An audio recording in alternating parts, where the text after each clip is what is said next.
और हमेशा हुस्न पे मर जाती है ये बिन्ते हवा। यकीन ना आए तो कभी किस्सा यूसुफ पढ़ के देख लेना। उससे कहना कि होशियार रहे, इश्क रास्ते में छोड़ देता है। बाहर से आती नहीं दरार कोई, हिज्र अंदर से तोड़ देता है।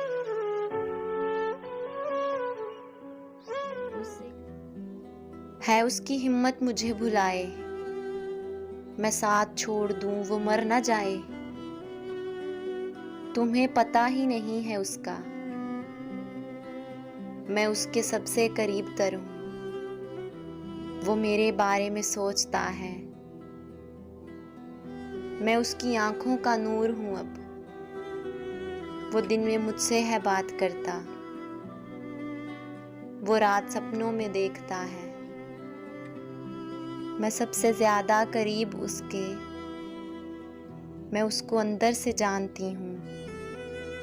वो जब ये कह दे मैं तुम्हारा, मैं आंख बंद करके मानती हूँ।